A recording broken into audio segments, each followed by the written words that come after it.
అల్లూరి సీతారామరాజు మన్యం జిల్లాలో CPI ML liberation నాయకత్వంలో doctor కోట్నీసు ప్రజా వైద్యశాల పేరుతో జరుగుతున్న వైద్య సేవ కార్యక్రమంలో భాగంగా ఆదివారం దేవీపట్నం మండలం దండి కాలనీలో గ్రామంలో ఉచిత వైద్య శిబిరం నిర్వహించారు. వైద్య శిబిరంలో కాకినాడకు చెందిన ప్రముఖ వైద్యులు డాక్టర్ చిన్నబిల్లి సత్యనారాయణ పాల్గొని గిరిజన ప్రజలకు ఆరోగ్య సూత్రాలు వివరించి వారికి వైద్య పరీక్షలు నిర్వహించి ఉచితంగా మందులు పంపిణీ చేశారు.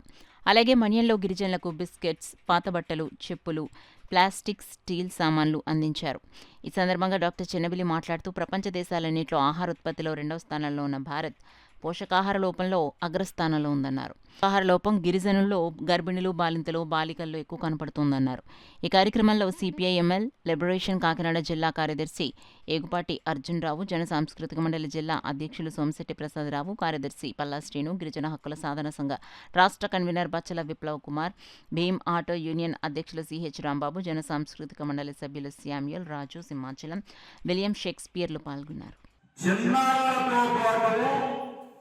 గిరిజనులు, గర్భిణులు, బాలింతలు, బాలికల్లో పోషకాహార లోపం ఎక్కువగా ఉంది. భారతావనిలో పట్టెడు అన్నం కోసం పేదల ఆక్రమణలు మిన్నుముట్టుగా ఉన్నాయి. ఉజ్వల భవిష్యత్తుకు దారులు వేసుకోవలసిన చిన్నారులు గుప్పెడు వెతుకుల కోసం యాచకులుగా మారుతున్నారు. 2022లో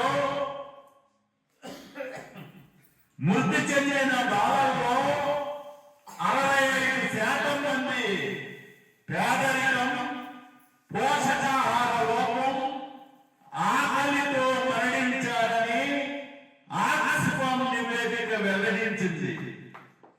మరోవైపు పేదల సంపద అదానీ, అంబానీ జేబుల్లోకి యథేచ్ఛగా చేరుతోంది.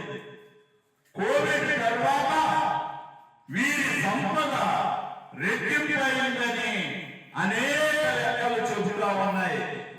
పోరాడదాం. ప్రజాస్వామ్యం, సోషలిజం, దేశ